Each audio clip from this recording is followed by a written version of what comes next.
as a consultancy that built very large-scale media systems for large enterprise and a number of broadcasters. So people like NASDAQ are a customer. We do about 100,000 live events a year with them, mainly around financial fair disclosure. People like DAZN, Stats Perform, Arkiva, and so on. And we came to the media space because we were kind of cloud experts. Steve and I have had the privilege of working together for about 30 years.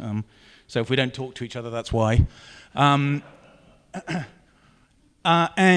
back in the early 2000s, we were doing crazy things like delivering online banks to people where our final deliverable to them was a machine image. And back then, that was crazy talk, and that'll never catch on. And now it's kind of the only way you can, instantiate systems at scale and so on. So we came in, a couple of things that were really interesting. A big banking system was maybe a dozen servers. And then we started to work with Thomson Reuters. And a big system for them was 1,000 concurrent live video events, with 2 servers each. And so big went from 12 to 2,000, and they're quite different, it turns out. And so there's some really interesting challenges around that. And so we came into the space as high availability experts, cloud experts. We use some reasonably esoteric technology. We are quite technical. And actually something I should have said right at the beginning is I don't want this to be a lecture. I want this to be an interrogation. So feel free to heckle and ask questions and tell me when I'm being stupid, because that's he does. So and so yeah, we looked for ways that you can kind of control and scale and make 2,000 servers look like a single kind of homogeneous entity. And started to develop using a technology called Erlang, and that gave us some really strong benefits in that space. And then actually we started to write the kind of control plane and the logic in a language called PureScript, which if that doesn't mean anything to you, that's cool. It's a lot like a language called Haskell. If that doesn't mean anything to you, that's also cool.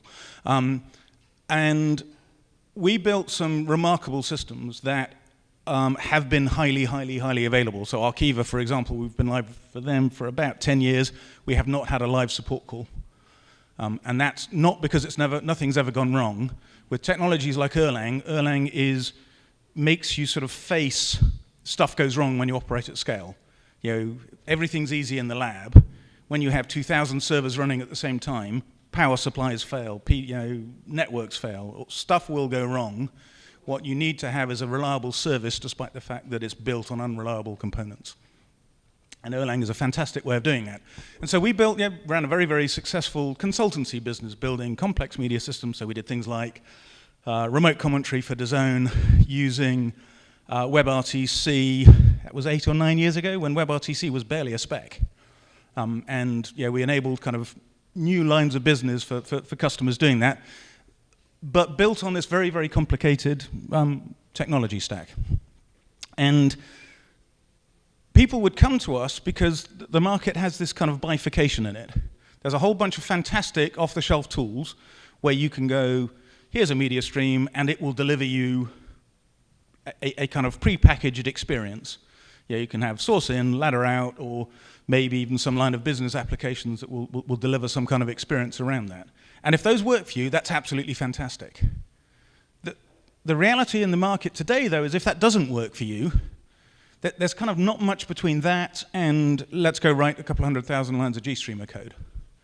And so, you're kind of on safe ground, you're on safe ground, you're on safe ground, and then suddenly there's this vast chasm that you have to cross, this complexity you need to embrace in order to be able to build custom workflows. And that's why people would employ companies like Ideas, because we had all of that complexity and we built that kind of stuff. And about 4 years ago, we sat down and we thought, well, how can... Almost all of that complexity is undifferentiating.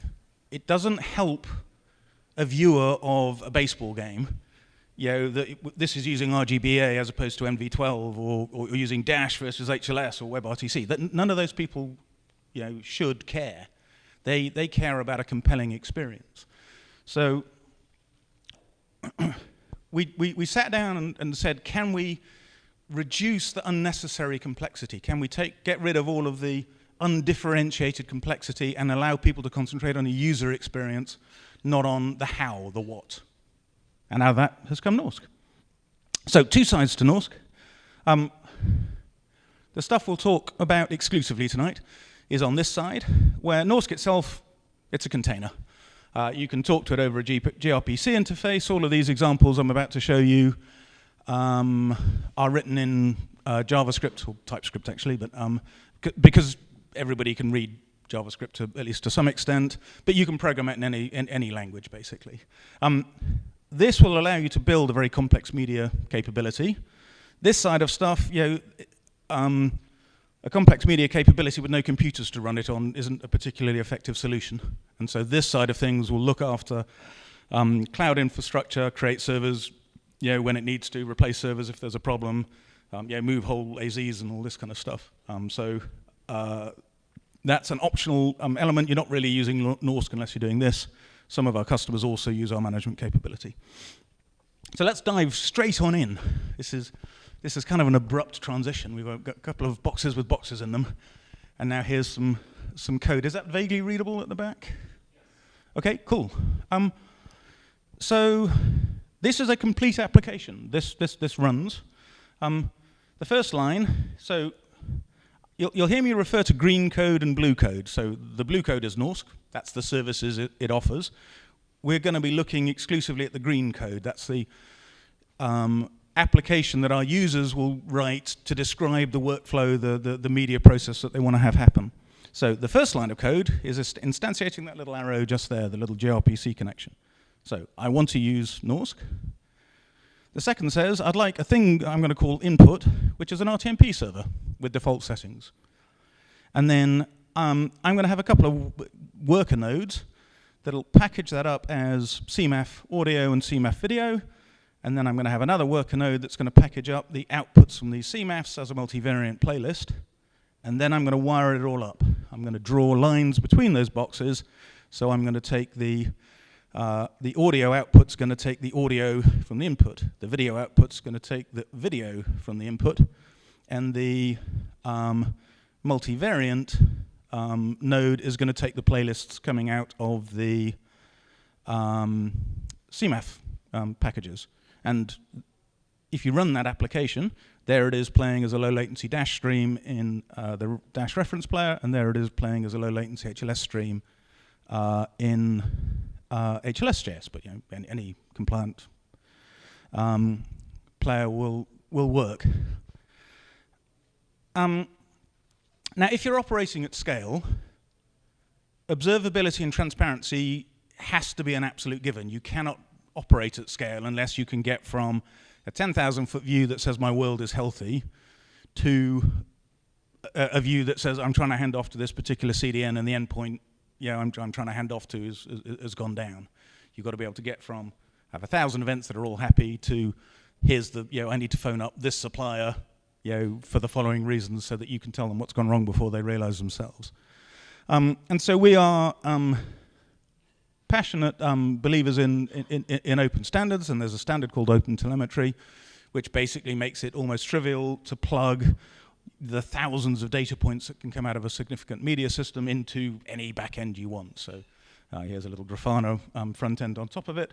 But we can also use exactly that same data to draw pictures of what it is that the program is asking Norsk to do. So that particular program said, here was an RTMP server, take the audio and package it up as CMAF audio, take the video, package it up as CMAF video, take the playlist coming out of that and render them as a master, as a multivariant playlist.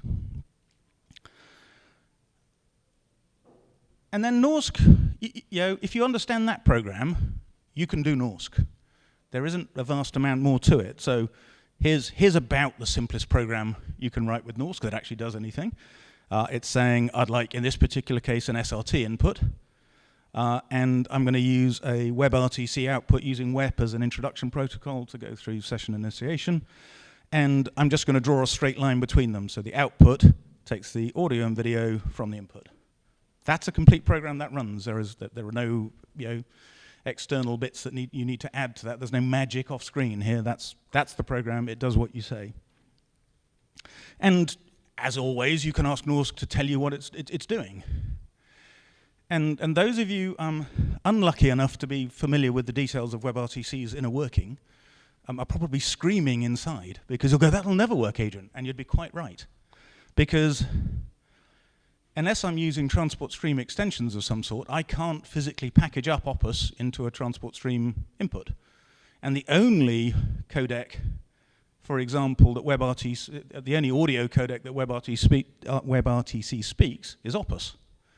And so there is no hope that without somebody intervening, that application, this simple, take the stuff from a transport stream over SRT and hand it, republish it as WebRTC. There is no hope of that application working. But the good news is that Norsk knows that. That's not useful information. It's necessary information, but it doesn't help you build a better service for your clients. And so Norsk says, well, this is what you asked me to do.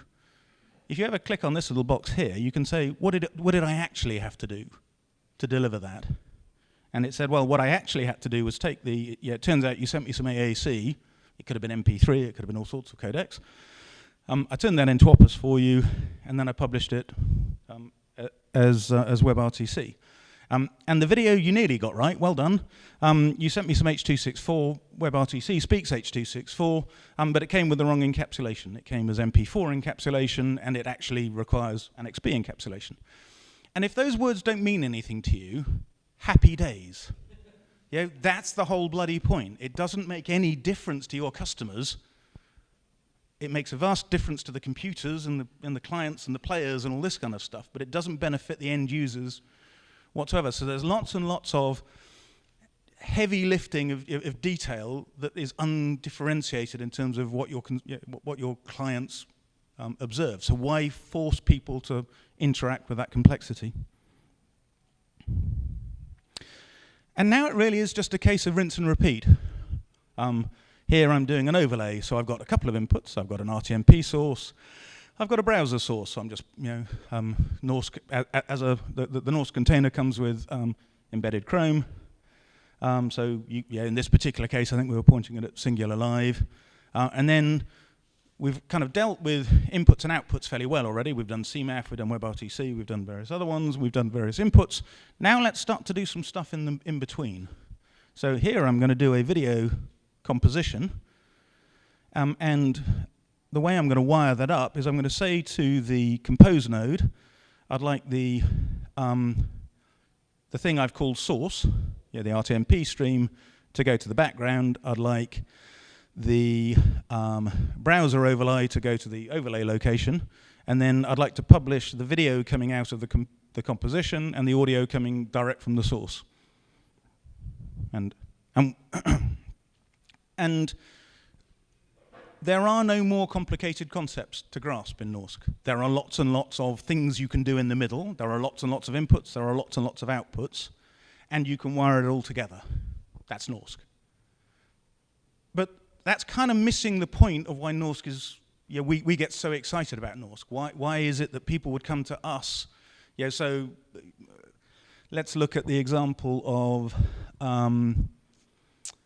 NASDAQ, so 100,000 live events a year, financial fair disclosure, at events all over the world, at locations all over the world. And they would typically send a crew the day before, and it would all work just fine. And then you've got 5,000 reporters in the room on the day that the actual event goes live, and it's not quite the same as I'm sure everybody in the room has had experience of.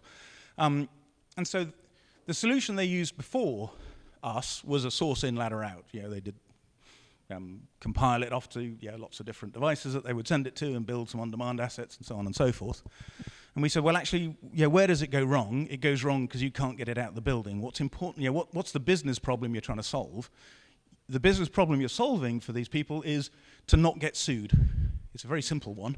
They're trying to meet their financial fair disclosure obligations. These are legal obligations.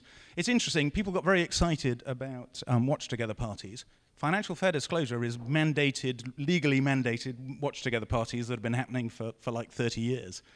It's exactly the same concept, but to investors and with governmental organizations who will beat you up if you get it wrong. It's kind of fun. So why is that relevant to what we did for them and for Norsk? It's because it's code as opposed to config, I can change my mind. And I can change my mind based on the kinds of things I can get to discover in code, which is anything. So the streams themselves will raise all sorts of optional events back. So I've connected, I've got some quas issues, I've got some packet loss, the stream's gone away, whatever else it might be. Or a timer's gone off, or somebody's pressed a button, or something like that. I can, at this point, change my mind. So let's write a source switcher. Let's start to do something a little bit more sophisticated. Here we've got two SRT inputs. One thing that's crucial is if those were RTMP inputs, I'd change those two lines. I wouldn't change anything else in the entire program. Or if those were SDI or whatever, I'd change those two lines. I wouldn't change anything else. So you're capturing the complexity inside of Norsk. That's not complexity in terms of the intent of the programmer. It's not relevant. So I'm going to publish again as WebRTC, but in between I'm going to stick a source switcher. And that source switcher is going to go get the content from camera 1 and from camera 2, and the audio and video from both of those. And I'm going to publish what comes out of the source switcher. Now, you'll note that this is an array. So here I've got camera 1 and camera 2, but that could be camera 17 and camera 9, and then maybe camera 2 disappears halfway through and another one comes along. Each of those is going to generate callbacks into your program. You can add them into the switch matrix, or you can choose not to. So all of this is runtime changeable. So here we have the dullest Vision Director application ever written, where we have two buttons. And if you click on camera 1, you get camera 1. And if you click on camera 2, you get camera 2. And by default, I think we'll fade over half a second, and we'll do the audio again over that half second as well. You can make that a jump cut. You can make it slide in. You can do all sorts of silly things. But the interesting thing is, where do we use this in practice? Actually, it's not so much just in vision direction. It's for someone like NASDAQ with 100,000 live events a year. Doing 100,000 live events a year is a fundamentally different proposition to doing 4 events a week. It requires different technology. Yes, far away, please.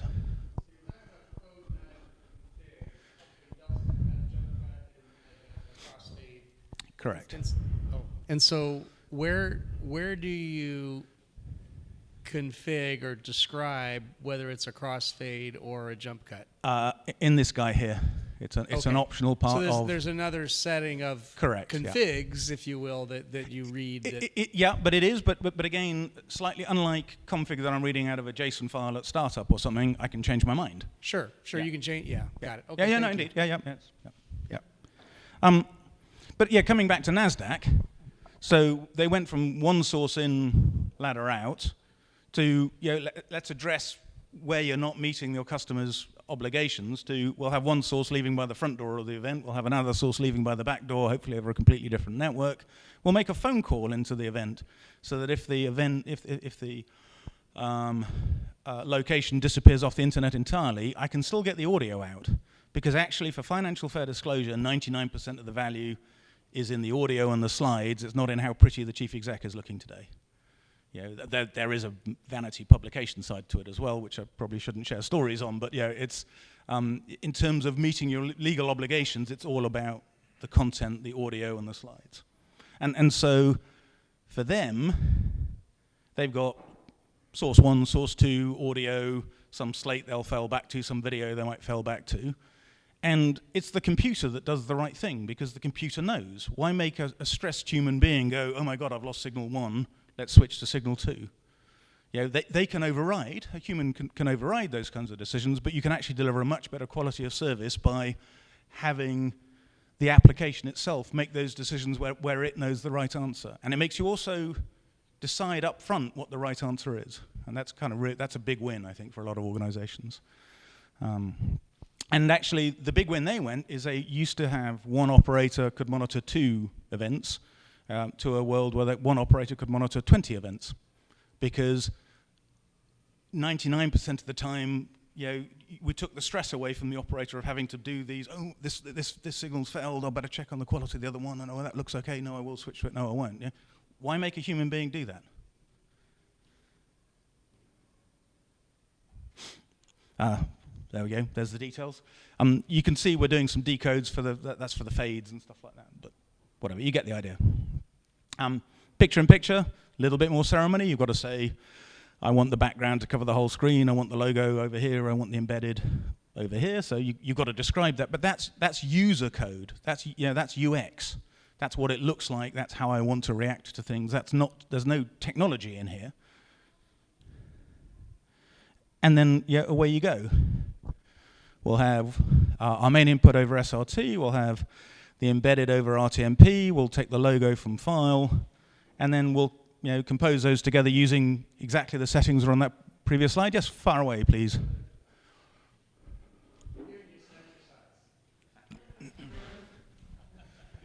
So this will expose the fact that I haven't written code in 20 years. But is the way to think about this is you have defined a language which you then interpret, or is this like, because everything that you have in Norsk.input.srt has a meaning that you understand uniquely, I think. Yes, and we'll actually explore a little bit kind of discoverability in respect to this and how you can find out about features as they come into the product, and then understand that what those settings should be versus the other settings and so on. Right. We'll touch on that a little bit. So it's low code. It's not kind of high config, and we can't hide every detail. Whether you want to do a jump cut or whether you want to do a transition over half a second or tenth of a second or whatever it might be, those are user experience impacting changes, and so you have to describe them to Norsk, because Norsk is about building that user experience. What you won't find anywhere is how to compose stuff when it's based on one source is RGBA and the next source is MV12 and the other one doesn't have an alpha channel and this one does, and so on and so forth. None of that is user differentiating. That's all kind of heavy lifting that doesn't actually change the output. So why make people deal with it? And is this, I guess, like, I think of interpreted code and compiled code, and in the jump cut example, there's a config setting somewhere in a file that if I change from jump to fade or whatever it changes as this is running. I change that file, and in real time it's reading it and does the change, or do I have to recompile and No. So you wouldn't have a new JavaScript file. It would be, let's say, I don't know, I've got a Vision Director UI or something, and on there would be a toggle between jump cut and fade, and Steve's, we have an example of this somewhere. And in response to that, that would basically call into the code that says we'd now like to move to jump cut from fade. Okay. And so you have inputs that you're looking at and So here's an example. Let's see if you could take that. We're jumping ahead here, so this is stealing Adrian's thunder when he gets to this particular slide. But this would be an example of I'm doing a decision. So I've written my code. The developer has to think this stuff through. And if the developer changes his mind and has written the wrong code, then he needs to go write new code and compile it and run it through QA and go through a normal development process. But at runtime, if you've got choices where you might want to do a jump cut versus a fade, and you want to decide at runtime which one of those you want to do, then in the code you'd have a conditional, and you'd say if some condition, if it's a Tuesday, then I'll do a jump cut, otherwise I'll do a fade. So in this case, if you have the right hardware support, you're going to do 1080p, or if not, you're going to go 720p. Okay. And if as a developer there was a decision that you didn't think about when you were writing the code, that turns out you should have thought about that, then you got to recode. Then you've got to go and recode it. Yeah. Okay. No, that makes sense. And go through whatever your development process is. If you're in JavaScript, you don't need to compile it. You just recode it and ship it. Might work, might not. If you're in something like a C# or a C or something, there'll be a recompilation process. Depends on your dev environment, what process you have to go through. The nice bit about Norsk is you get to choose that. As an organization, you'll already have dev tools and dev environments you're used to. Okay. Norsk will support all of those. These are all JavaScript because I just wanted to, it's easy. I appreciate your answer. So you kind of get the idea, though. I think here we've got some inputs. We have one output in this particular case, but multiple outputs. You can take a guess at how you end up doing that. And here I'm just doing mixing the audio together from the background image and the embedded, and I'm sending the RTMP to the background, the SRT to the background, the RTMP to the embedded area, and the logo to the logo pin. It's just a case of wiring it up. Off you go. But again, we are in code, so this is actually probably as good an example. I can change my mind. I can say to the compose engine, now I'd like you to take the background and the logo, but I'd like the embedded bit to be in the top right, not in the bottom right, where I'd initially put it. Or perhaps more interestingly, I'd like the background and I'd like the logo, and I don't want the embedded at all. I'm doing an interview where somebody's come in over WebRTC connection or whatever. I'm going to talk to them. That segment's over. I'm going to get rid of them.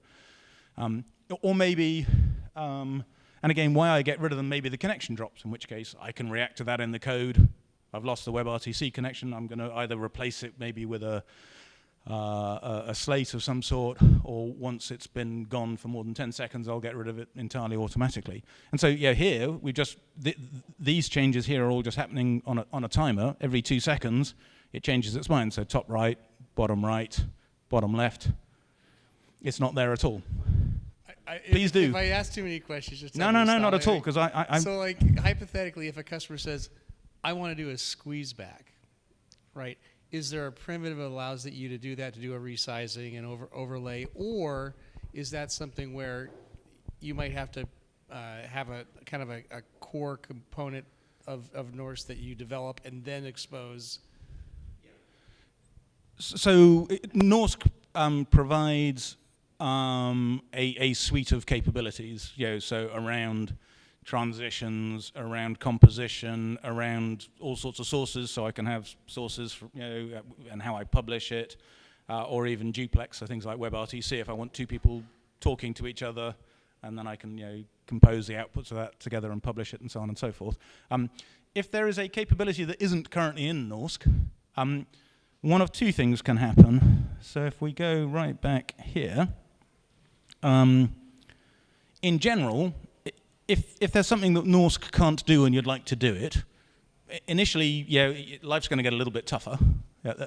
So you can pick up the phone to the lovely people at Ideas and go, we want this fantastic feature, and we go, that's a fantastic feature, we'll add it to the next release. Let's say we don't think it's quite such a fantastic feature.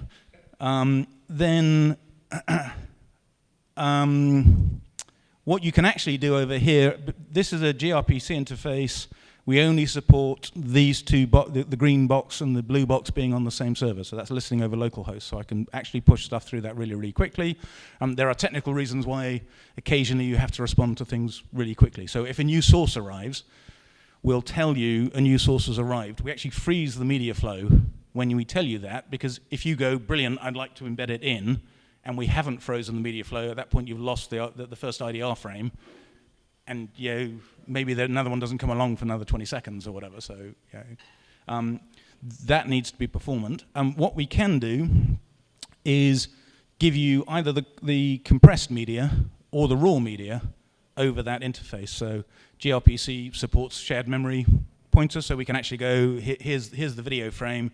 You go run your super duper snazzy AI analysis. It'll tell me where the soccer ball is and whether a goal's been scored, and then I can update stuff as a result of that. So ultimately, you can actually do almost anything in the green code if it's a fantastic idea. And again, in the fullness of time, we expect there to be some kind of marketplace where people will have capabilities added on top. And cool. Yeah, that's helpful. Thank you. Right, source switcher we've done, and picture-in-picture we've done. And this we touched on a little bit earlier. So again, we're just standing on the shoulders of giants here, because the coding ecosystem is an extremely well-developed one, and the tooling with which one can build tools is fantastic. So it's very easy for us to say, if you type norsk.input, 99% of editors out there that are worth their salt will then go and tell you exactly what they all are. So you can do an audio signal, or you can read a transport stream file, or you can read some subtitles, or et cetera, et cetera. And if you want to know what the documentation for that is, here it is. And as you go into, if you select WEP, it would then, the pop-up would be, well, here are all the settings, and so on and so forth. So the discoverability of that's really kind of powerful. We've already touched on this. About the only bit of logic that lives in, or capability that lives in Norsk that isn't written by ideas in PureScript and Erlang and Rust, those are the 3 languages we use, are codecs. Codecs are super, super important, but they require very, very specialist skills and so on and so forth. We interoperate with a whole bunch of codecs, including a number of hardware-accelerated ones and a number of software-based ones. You'll see here that we've decided, if you've got, this is an acceleration card by a company called NetInt, but that we support all sorts of others like NVIDIA and so on. Then the thing I would like to describe as my high output here is 1080p at 60 frames, and the settings I want to send down to the encoder are these ones. These come straight out of the NetInt documentation. So these are the names that NetInt does it. So we always integrate direct into the underlying codec. We're not going through some kind of Esperanto or middle layer. But again, in a real-world development scenario, you're not going to have something exotic like a NetInt card on every developer's desk. So if you don't have a NetInt card, then actually the thing we're going to call high 720p will do, and it'll be 30 frames, not 60 frames, and we'll use XT64 ultra fast. So the developer gets to iterate over the experience, regardless of their hardware, because they get to look at what should I do if the source comes, what should I do if the source goes, how am I going to compose them together, etc. One of the things that's really cool, we've been on the waiting list for ChatGPT access for the last year and a half, a little bit longer. It came just a few days before IBC, and my feet certainly haven't hit the ground since IBC. But one of our developers, Rob, managed to play with it for like an hour or so, and he pointed ChatGPT at our docs, and he said, write me an application that has a number of RTMP inputs with a source switcher between them, and build me a little web interface that allows me to choose between, I think, 3 sources it had in his particular example, and off we go. And ChatGPT did, and it runs and it works. And the reason ChatGPT can do such a good job of that is because of that lack of complexity. We've abstracted away. If you ask ChatGPT to do the same in GStreamer, it might well do that, but the output it's going to produce will be certainly thousands of lines of code long. And then if you changed it from an RTMP input to an SRT input or an SDI input, it would have to change thousands of those lines that you've just written. With something like Norsk, because the abstraction is so straightforward and simple, yet extremely powerful, it can do a really fabulous job. So we haven't got to play with it. We played with it for about half an hour. We haven't managed it further. We support things like DRM. I'm not going to bore you with that. DRM's horribly complicated, as I'm sure you all know. So here's a stream that we're publishing in the clear. Here's that same stream published with DRM. There's the clear. There's the DRM. There is complexity. There is massive complexity, but it is undifferentiated complexity. So why make the developer face that undifferentiated complexity? We're security aware. You'll be relieved to know I'm about to shut up, and Steve will start talking instead. But those API calls we've already gone through. We don't use anything that we haven't already looked at to build this app here. So this was a sort of demonstration app that we put together called Conflux that says, okay, if I'm going to run a live event, how might you go about doing that? And so we kind of brainstormed.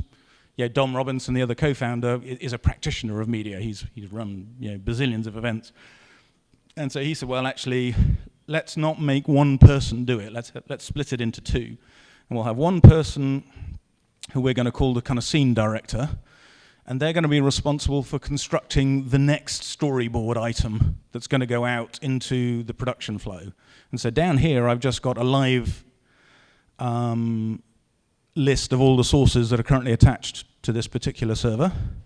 And what the scene director does is they go, right, for this first scene, yeah, so for the first scene, I'm going to have the sting, and I'm going to have a shot of Dom. That's Dom, for those of you who may know him. And that's it for scene one. The next scene, Dom's going to be interviewing somebody, so I'm going to have a copy of Dom, I'm going to have a copy of the camera, which is them, and I'm going to have this picture-in-picture one way around and this picture-in-picture the other way around. And what the vision director sees is here are all the scenes. If they drag a scene down to their working space, it gets expanded, and here are the shots in that particular scene. If you click on one of the shots in the scene, it goes to preview. If you click on take, it goes to live. All of these are WebRTC. The live outputs in this particular case were a Dash and HLS ladder. And the Conflux application, it's complicated. The UI aspect of it is certainly several thousand lines of code. The media aspect is actually all done over a WebSocket. It's kind of done abstracted to a tiny little Norsk app, which is, I don't know, a few 200-300 lines of code. And that's exactly how we feel it ought to be when people are building compelling user experiences for their audiences, is put all of your effort into the UX, into the right experience for your customer base, and then Norsk enables complex interactions and sophisticated transitions and so on and so forth, but it hides all of the underlying complexity that doesn't add value. Happy to run that one live. There's just a video of it running, but I can also spin that up. Yes, far away. Got another one. So in terms of hiding complexity, you have WebRTC. Part of the complexity of WebRTC is I got to set up a stun servers, turn server. So give this man another beer? I like this man very much, because I do have another I am going to hand over to my much prettier colleague now, who's going to tell you about how it's super easy to engage with something like Norsk and how we help people to get running. Yeah. So I will try and be quicker, because that was meant to be 10 minutes, but you give the man a mic, an hour. What I'm going to try and do is quickly run through our example repo and how people get started with this, and hopefully then I can answer a bit of some of those questions. Let's do that. Part of your question is true.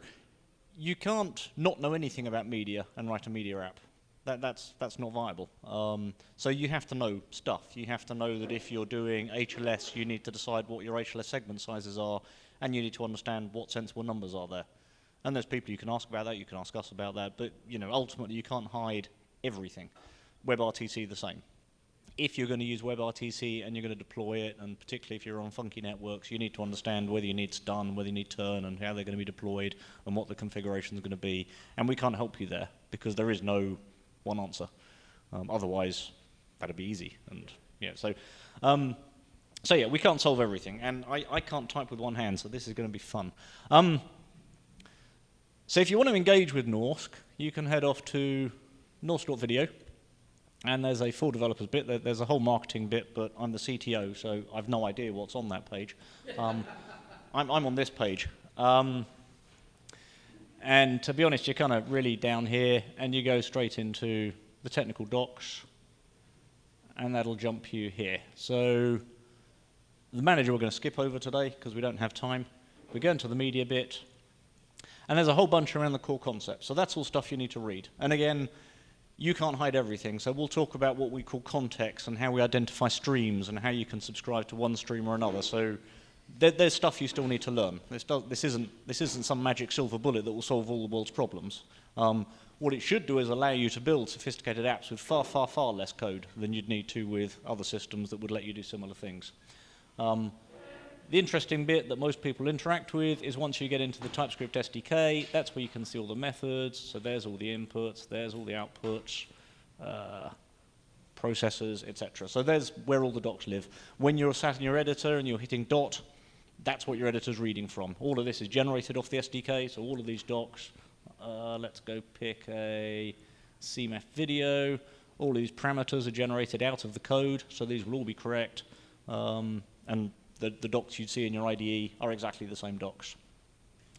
If we go back a few and get back to, which page do I want? that one there. There's also a trial license that you can get. So everyone can download a trial license. The trial license is fully featured, lets you do anything. It's just got a 20-minute expiry on it. So any session you run with Norsk, after 20 minutes, it'll shut itself down. You can immediately up arrow enter and run again. So you can dev, you can play all day. What you can't easily do is run a live event from it, because people are going to be quite upset when it dies after 20 minutes.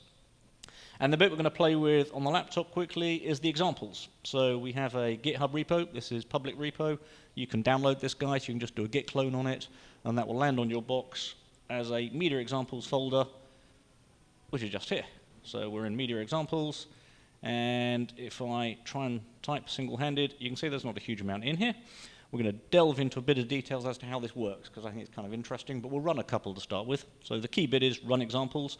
There's a README that tells you what to do. The TLDR on the website tells you how to get here. But let's just go straight for run example, and if we just run it, it'll give us some help. We won't read all that today, because we don't have time. And if we run it and we say list, we get a list of all the examples we have, which doesn't quite fit on my screen. I have to scroll up one. But it was close. I almost got the font size right. So there's a whole bunch of stuff that we provide, and these are simple examples. Some of these slides are straight cut and paste of these examples. They aren't, an actual app would be much bigger, but it'd be much bigger because you're focusing on your UX and you're focusing on what you're trying to deliver. The actual media code, these examples give you the essence of what they're going to look like. So we can go run one of these. Let's go run RTMP to WebRTC. So all we need to do is we do run example, start, and we don't even need to type the whole name in. We can just type in 01, and off it goes. And it does apparently a bunch of stuff, and we're going to talk a little bit about this because I think it's kind of fun, but we'll let it do its thing. So it's starting up a bunch of containers right now, and we're just waiting for Norsk. Takes about 10 seconds to start up, and we're alive. So it says it's running. I go click the link, and we're sat in Chrome, and I have a WebRTC playing, and that's being fed from a RTMP. So if I just jump back to this, we'll see what happened. This was fun for us. We are a software company. We've been a consultancy for 14 odd years. Prior to that, we were in financial services. Prior to that, we were in retail. We always deliver server software. That's what we do. We don't deliver client software. We don't write apps for iPhones or Mac apps or Windows apps. And suddenly we had a thing here that we wanted you to be able to run on your desktop. So that was an experience that was new to us, because we know that all desktops are different. Just in our company, there's only 10 of us. We've got Linux devs, we've got Mac devs, the Linux people run different Linux repo, Linux packages. It's just a mess. So we tried to package everything up using Docker to try and make sure we limited how much we relied on being on your local system. All we really need is a good version of Docker Compose on your laptop, on your dev system, whatever you've got. If you've got a good version of Docker Compose, there's a pretty good chance all these examples will run. Would you ever build a system the way we've constructed these examples? Probably not. It's a bit funky. But at least it means it's going to run. So what have we got here? We've had 4 containers start up. We've had Norsk itself actually started up second. We span up a turn server because we recognize we're on a Mac. We know that Mac, if you're using Docker, is using Docker Desktop. We know that Docker Desktop has an invisible little Ubuntu VM running. We can't discover the IP of that Ubuntu VM, so we can't root to it, so we have to do everything through turn. And the examples know that, so they just spin one up. So we spin up a turn server. If you ran this exact... Yeah, if you ran this example on Linux, we wouldn't bother with the turn server. You don't need it. And that turn server is just Coturn. That's not ours. We're just packaging up Coturn in a Docker container here. We run the example app. So the example app is TypeScript code, JavaScript code. JavaScript code has to run in something. We're running it in Node. You could equally run it in Bun or one of the other JavaScript engines. But we're running that in Node, so that's Node running inside a Docker container again, because we didn't want to run Node on your local host, because we've no idea what version of Node you've got, or if you've even got Node. If you were deving for real, you probably would have Node on your local machine, and you'd know what version it was, and you could target it. And we run the source. The demos are pretty dull if they don't actually have a source. So the source is we just use FFmpeg to fire in SRTs or RTMPs or whatever. And again, we have FFmpeg wrapped up inside a container just because we don't want to know what version of FFmpeg you're running or if you've even got it. So again, if you were running this as when we run this stuff as devs, we don't have any of the containers because we have Norsk locally, because we can. For a lot of people that are deving against Norsk locally, they won't have the source code for Norsk, but all they'd need to run is the Norsk container. Everything else you can just run on your local machine. You don't need the layers of complexity that we've done to try and make sure it works everywhere. If we go run, what else can we look at? We can look at the visualizer. So again, all this is visible. That's really small. Make that bigger. So yeah, RTMP in, WebRTC out. You can click the show conversions and see what's going on, and that's a lot like, conveniently a lot like one of the demos we had on the slides. If we go back and Control-C this, just so you know, we don't kill these stuff when you Control-C. We even tell you that. I often forget, even though it tells us every time we do it. Those containers are still sat there running, so you can still go look at what's going on, but you've got your command prompt back. If you want to just stop them, you can then just do a stop, and they'll go away. If you start a new one, it'll automatically stop the previous ones. So the script is clever enough. We sometimes aren't. It's quite easy to accidentally leave it running and wonder why your battery died. Let's run another one. So let's go back to list. Which one did I play with earlier? RTMP to ladder. Let's do that one. So we'll run up 16. First time you do this, it's obviously going to have to download these containers. The Norsk container's fairly substantial, but that's primarily because it's got embedded Chrome in it, and embedded Chromium is fairly substantial. The containers are nicely layered, so as we do new Norsk releases, you'll only pull down the top layer container, so it won't be too bad. We also pull down a couple of test files. You'll have seen the little ink drop video. You'll have seen the little weaving video. We drag them down off of S3. Again, it's just we've got some local sources for you. What have we got here? That just span up a multivariant HLS playlist, which I just tried to launch in Chrome, and I don't have the magic Chrome plugin, so that's not going to work for me. But if I right-click it, oh, I can't do it with one hand. Hold the mic. So Steve, question for you. So, when you deploy the container, so how do I, as a user, how do I know whether or not I have enough? So as a user, how do I know whether or not I have enough compute, network bandwidth, and so on to keep up with the workload that I'm deploying on your container? Yeah, so that is one of the slight excitements of Norsk. With a config-based system, it is relatively straightforward to do some analysis on your XML, on your JSON, or whatever, and say, all right, you've asked for 4 ladders, and you've asked for 1080p at this frame rate with these settings. Therefore, I think you're probably going to need a C5 extra large or whatever. Norsk is code. You can write anything you like. It's theoretically impossible to work out what your code is going to do. We can't do that. We could write some analysis to take a pretty good guess, and most of the time it would get it right. We haven't done that analysis yet. That's something we might do in the future. You need to benchmark it. That's the simple answer. You need to write your code. You need to benchmark it. We have do I still have the GitHub open? In this Norsk video GitHub, there is a, wait for it, where are we? There is a benchmarks repo that allows you to iterate over various ladder structures and so on.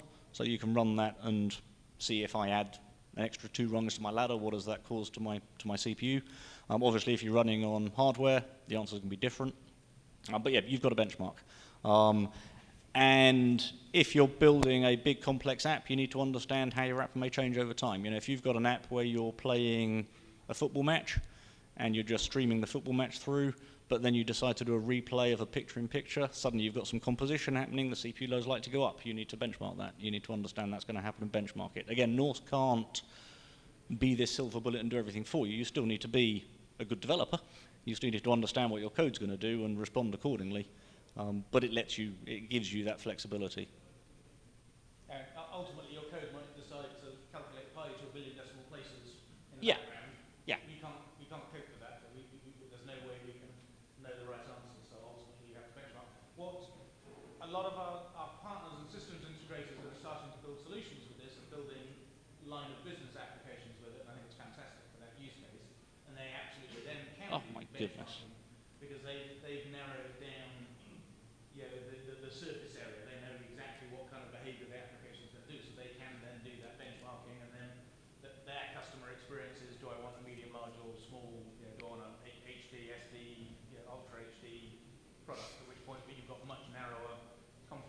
build products that do that.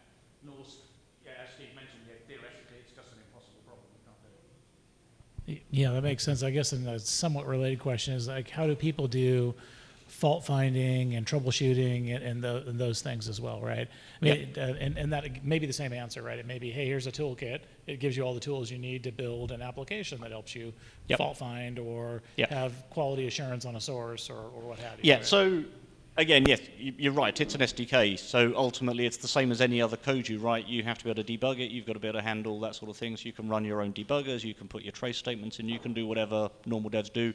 That's one of the reasons why we're keen on things like our visualizer and the telemetry and so on, so that we try and give you as many tools as we can to let you see what it is you've done, so that when it isn't doing what you're expecting it to do, you know, we want a good dev experience. There's a whole ton of logging that comes out the back end, so you can go and see what Norsk has done. Those logs aren't private. You can have them dumped to your local disk. You can go read the logs. They get pretty intense at times, depending what you're doing. But again, yeah, ultimately it's a development tool. One of our developers, a chap called Rob Ashton, actually wrote quite a nice blog post on kind of recommended ways of structuring Norsk applications. And that Conflux demo, I'll run it a bit later in the session if people are interested, it is architected like that. There's the application that does the UX is actually a separate application. It talks to the Norsk, green code, and the green code talks to the blue code. And actually that makes, you can test each of those in isolation, and the Norsk code is actually, it's I don't know, it's like 300 lines. It's not a big application at all. And so what we would suggest is best practice in that particular context is precisely to try and isolate the various different layers so that you aren't conflating, debugging your complex user experience with the underpinning media.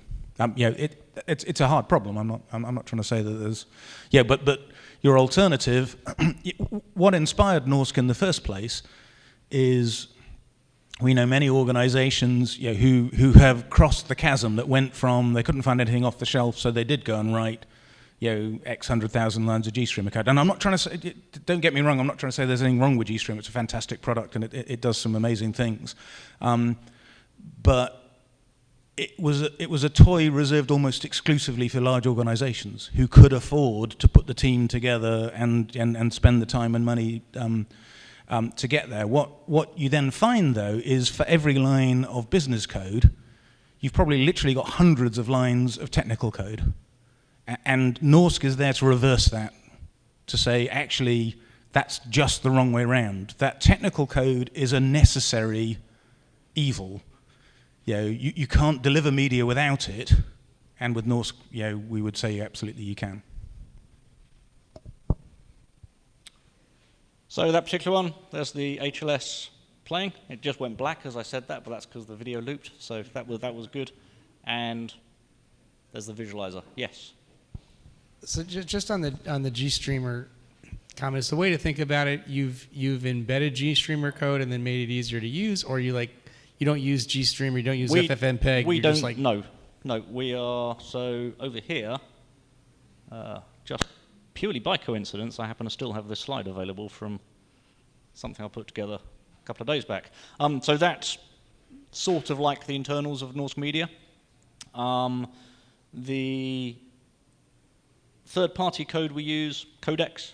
So x264, x265, libopus, libffmpeg. We use ffmpeg for decodes, but we're talking to libffmpeg, and we're just talking directly to the decoders. We have hardware support, so there's a bunch of C code actually that we've written to integrate with these libraries because they present a C API. Outside of that, pretty much everything else is entirely ours, and pretty much all of this is written in pure script. Which then compiles down to Erlang, runs on the Erlang virtual machine. We love the Erlang virtual machine. It is fabulous for concurrency, fault tolerance, and so on. All right, that answers it. Thank you.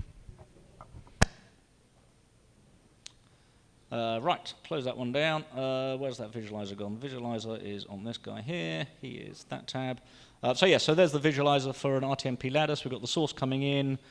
We've changed some stream keys, and again, when you go and read the docs, you can see what a stream key is, but that's how we identify a key. I can't remember why we do that. We have a video encode ladder there with some CMAS. Yeah, you can play those games. Yeah. We have the CMAS, we have WebRTC outputs, you can monitor it. And what's kind of cool, and again, we've got the show conversions, so we can see that there's decoders and opposite encoders and so on going on. But again, in the spirit of transparency, we'll also let you know what's going on inside here. You can't massively influence this, but we're happy to show you. So I'm going to zoom out. You won't be able to read it, but you'll get an idea of what's going on. This is our video encode ladder running. So each one of these is a little Erlang process, and they're all posting messages to each other. And this is super concurrence. This will scale across your cores beautifully. So you can see you've got the 3 rungs of the ladder, and then the output of that's getting gathered and pumped out to the outside world. We can go and do that to, I can't read that myself now. We can go and see what an RTMP source looks like. So we can click on him, and we can see an RTMP source comes in. We've got, what have we got? Merging frames in the fields. We've got, where's timestamp correction stuff? Am I clicked on the right thing here? Yeah, I am. I can't see. It's in there somewhere. In here, there are, let me go back to an output. Where's the WebRTC output? In here, we can see there are stats everywhere. We spoke about the open telemetry. All of these stats go out into open telemetry, so you can see the jitter that we're measuring internally. You can see our current timestamps as they travel through the system. You can see internal queue lengths. You can see all sorts of stuff.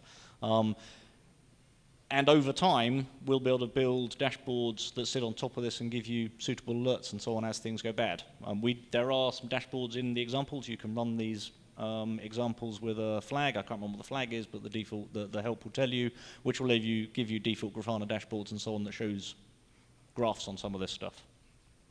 But yeah, all of this is getting pumped out, so it's super transparent. And as we get further and as people develop more with Norsk and find issues that they can't find the answer to, that's exactly the sort of thing we want to hear about, because we want to make the dev experience as good as possible, so we want to add in whatever it is that went wrong for them where they couldn't discover why. We want to add the tools in to let them discover that themselves easily. I'm going to do about 2 more. These are sneak previews, because these aren't in the release yet. So I'm going to kill that one, and I'm going to go stop that. So these couple of demos will be in the next release. Can I just ask a question while... Yes. Sorry. It seems like this is a lot of origination and potentially contribution workflows. How do you guys think about the distribution side? Like if this is going to a CDN or to a WebRTC thing? So our typical strategy there is hand off to one or more CDNs. We try to always use push when we talk to CDNs to prevent origin crash and so on and so forth, but we actually have a lot of experience in the CDN space. So yeah, we built Limelight to WebRTC CDN, for example. But that's, with Norsk, the advent of Norsk, we're kind of stepping away a little bit from that more consultative, bespoke type offering. But Arkiva, for example, we deliver their hybrid TV solutions because I swear that this story is true. Historically, they'd bought a company that, so hybrid TV solutions, you would put the presence of the program into the EPG, so you just turn your television on, it's there in the listings, but the actual media is delivered over the internet. They'd bought a company that did exactly that, and unfortunately that solution was running on 16% of target devices, 1/6. And so we started to do some work on that, and we looked at various televisions, and there are Panasonic televisions that if you send them HTTP requests with the wrong capitalization, you have to turn them off at the wall. Okay? Absolutely true story. And there are, I think it might be a Sony television, where if you send it the same capitalization that the Panasonic is happy with, you have to turn them off at the wall. And so in those particular circumstances, we were the CDN as well, because there is no CDN in its right mind who's going to say, I will do bespoke capitalization on a per-device basis for you. So it's an area we have an awful lot of experience of. It's not particularly one that we're seeking to productize. And just on a similar vein, if a customer wanted to, say, for example, drop in elemental components, like let's say they wanted to use Media Live, Media Package, CloudFront, in the same way that you can talk to, say, an FFmpeg encoder, could you just use like the cloud SDK to say? Absolutely, yeah. Right. So we have exactly, so one of the demos we have discovers a source on Media Connect. It then does some overlays and some picture-in-picture and stuff like that, and then actually hands off to Media Live for encoding and packaging. One of the first systems integrators using Norsk, a company called GNL, German-based company, really great bunch of guys. They're using Norsk to capture 4K 60 SDI signals. They're doing some overlays and some kind of metadata enrichment and stuff like that. We're then handing off to an elemental encoder that then builds the output and so on. So absolutely, we're part of. Sorry, is that in the Norsk SDK, or is that like? So separate? in that particular case, we're handing off to elemental as a transport stream, and absolutely, that's just one of the standard outputs that comes with Norsk. We are in the lab. We have CDI capability. We also have SDI ingest. We don't yet support SDI output, but that's just because we haven't got around to doing it. We've been doing SDI outputs elsewhere in our stack for a decade or more. It just needs to be added. So we see Norsk as being complementary to that ecosystem far, far more than in competition with it. Yeah.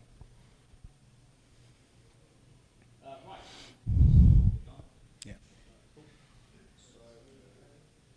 Two things. Get that back in. So before I run the two secret demos that you guys can't see yet because they're not published, I'll also show you, just out of interest, what happens when you call that run example script. All that run example script does is build a Docker Compose file. He's touching my keyboard, I never like that. So the Docker Compose file is very simple. It just has a Norsk container. It has some ports that Norsk uses. Again, they're all in the docs. You can see what it's mounting on your local disk. It's mounting where your license file is, which it will ask you the first time you run it. It'll say, where's your license file? We mount your data folder so that it can get hold of the couple of transport stream files that we pull down from S3 for sources. What else do we have? If we scroll down a bit, we can see your example app, which again, that's just, it's cool. Oh, this is I'm actually not showing you the Dockerfile you'd see, because this is my Devon one, so it's calling dockerfile.dev. Yours wouldn't say that.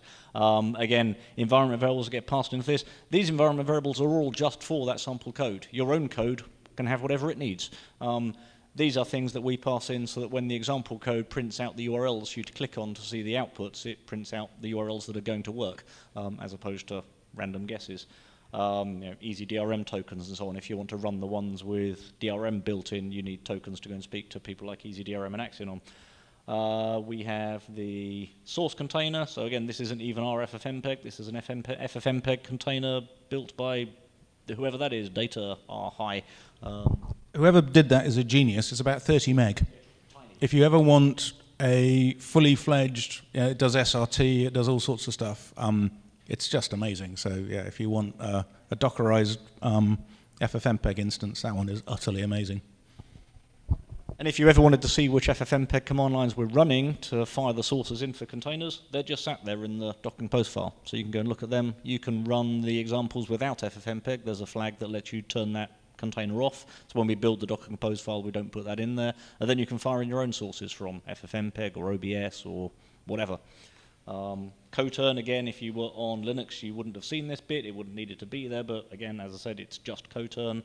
And you can go and look at the config file, which is just sat in the Git repo. So all of this is visible. You can see everything that's going on. There's no magic here. Right, the last couple of demos. This is number 99. This won't be number 99 when we publish it. But this is a much prettier version of the very, very bad camera switcher that we had earlier with the two buttons. So where's the actual guy? Hosted app listening on here. Oh my, that's quite a size, isn't it? So if we zoom out a bit, most of the demos are going to change their look and feel a bit on the next release. When we started this journey with the client app and the examples and so on, we were very worried that people would see client example apps that we're running and think that the app was the thing we were selling as opposed to the SDK. So we intentionally made them look terrible. They're awful. In the hope that people wouldn't think that was real. And everyone went, the apps look awful, you need to make them look better. So we started making them look better, but also intentionally make them look ridiculous. So they look pretty, but they're clearly mad, because why would you have a video mixer that has a sales tab? None of this does anything, it's just HTML. But it's there to show that you can build pretty apps with Norsk, because it's not really Norsk's problem how your app looks. This is a vision mixer, so we have two sources. We've got a camera 1 and a camera 2. We've then got a picture-in-picture one way round and a picture-in-picture the other way round, and it's frozen because the demo gods hate me. Let's click on, there we go. Let's just refresh. I suspect me resizing the screen and everything. All my laptop's unhappy. Well, that's just fabulous, isn't it? All the techies here are sympathizing with me. Everyone else is thinking it's a hunk of crap, it doesn't work. I'm just going to Control-C it. It's the demo gods. It's the demo gods, yes. I'm just going to run it again, because, it's getting SRTs, getting errors. Oh, it's just a generally unhappy thing. Is it going to run on yours? I'll run Conflux. You're going to run Conflux, good. I'm just going to see if I left the examples running from the previous one. I did do a stop. Yeah, no, it's just the demo gods hate me. I'll do Conflux. Go on then, you do Conflux, and I'll fiddle. Normal service will be resumed shortly. Yep, get second bit. Now is a good time to get more beer. 5 minutes. So, if my laptop wasn't having a hissy fit, we'd be done already and we could just do the beer. But I'll just show you these last couple, just because I think they're interesting. They'll be in the next release, so you'll be able to play with them. All I've done is shut everything down and restart it all, and I think there's something weird going on because it doesn't last long. But the SRT sources die for some reason. But anyway, we're going to start it up. We're going to jump over to here. Is it this tab? Yes, it is. We'll refresh that. So there we go. There's our little vision mixer. We've got the cameras. We've got the two picture-in-pictures both ways round. And you can click on each of these, and you'll see the fade happen. So that's Norsk code. The actual code is barely any more complex than the simple vision mixer that Adrian showed you. All we've got is a much nicer UI. And the SRT sources are dying, so it's all falling over in a big heap already. But that's the demo, so that's good. And the other one, I'm going to kill that. I'm just going to restart the world because it's unhappy with me. So the way I'm running this, as I say, because these aren't released yet, this is being run on my dev system. So here is me launching Norsk as I run Norsk normally, which isn't in the container because I'm normally writing the code. So I'm starting Norsk Media just there, and there'll be lots of trace. And then over here, I'm running the example with a slightly different script, but again, this is just running the JavaScript inside Node. It's not doing anything particularly different. So this is number 98 I want to run here. So this one is just showing an example of Norsk responding to a stream failure, because we think that's a very common use case for stream switching as opposed to building vision directors. So we have, where are we? That one there. What we have here is, you could pretend this is a financial fair disclosure session. You have the CEO doing the talk, and here you have the slides. But because we're geeks, we couldn't be bothered to show you a PowerPoint, because who wants to see that? No one wants a PowerPoint. So we've got Chrome embedded, talking to the live instance of Norsk, showing you the live visualizer. So that's the visualizer of the Norsk that's running this video. Done as a Chrome overlay, embedded on top of this video. So this is just a single video that's running. This is all happening on the server. The client's just playing back a WebRTC stream. So if I picture-in-picture him, so we can just about see him down there, and I hop over here, and I go down here, and I p-kill the FFmpeg that's running, so we can see our CEO is sat there strumming away, and we kill the FFmpeg, and immediately a notification gets raised up to the green code in Norsk to say that RTMP stream disappeared, or that SRT disappeared, or whatever. Green code goes, well, that's bad. We've got to have something there. I'll replace it with this beautiful slate. And if you noticed, you'll have seen the visualizer change at the same time, because all the subscriptions got moved around. If I then go back to an FFmpeg, I think that's the right guy, and fire it back in again, you've seen the visualizations changed, and now the guy's faded back in nicely. And again, because you get control, this is a bit like your transition question earlier, because you have control in the code, when I kill the FFmpeg, we immediately switch to the Norsk logo. There's no point fading away from a dead source, just get the new source in. When we bring the source back, we do a nice little overlay of it fading back in, because that looks pretty. Whether you want to do that or not, that's your choice. That's your UX. Is that the right thing? I don't know. So yes, they'll both be in the next set of releases. So it's a little bit more real code, and they're a little bit prettier than some of our other demos. There he is back there. He's playing quite happily. Any questions on any of that? See, if my laptop hadn't died, we could just have the beer now. It'd be much easier. All make sense? Have we missed anything? You're gonna do Conflux. Cool, cool, cool. I can do that. Hurrah. So I think Adrian is going to spin up the actual Conflux app, which is... Yeah, so exactly that. That was the thing where I showed you a couple of stills from it. I'm going to run it in exactly the same way that Steve ran. So here I'm going to launch Norsk and tell it to get going. In this tab, I'm running the application, and you can actually see here I'm running Node explicitly, npm run of the JavaScript associated with that little app. And in these two guys, I'm going to have a source called stream ID. On this one is ink, so we're pulling that out of the SRT connection string. This one is weave, and you can guess which of that. If I then go over to the URLs for that and hit refresh on these two guys because they were dead, then this guy is the scene director. So you can see, I fired off two cameras. We have two sources at the bottom. I can go, this first scene, I'm going to call that intro or something. And the intro is just going to have that one source in it. And if I drag that up to the top, the vision director's now the scene director's publishing that to the vision director. If I go over to the vision directors tab, you'll see that there's this, that first scene is down there. If I drag that down into my working space, I may need to hit refresh. There we go. Then there's only one shot in there. I can take that and I can push it live. And actually it does all these from keyboard shortcuts, etc.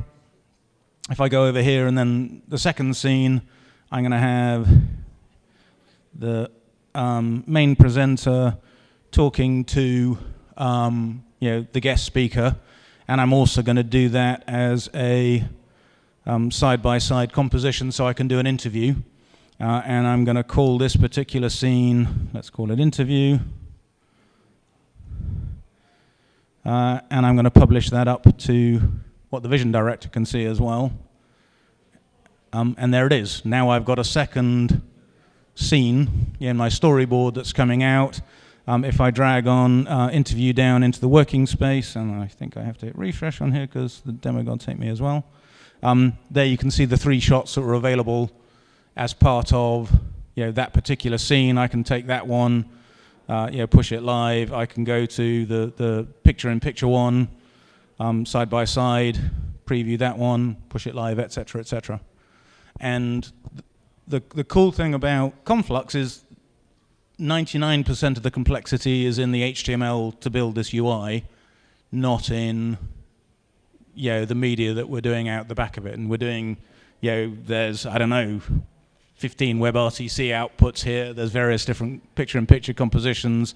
The final ladder that we're publishing is in HLS and and Dash and so on and so forth. But the Conflux UI itself was originally actually written against our old technology stack, just calling direct into our PureScript and an Erlang code base. The exercise of porting it from working directly into our old PureScript interface and so on, instead to talk over a WebSocket to a tiny little TypeScript application, took about 2 days or something.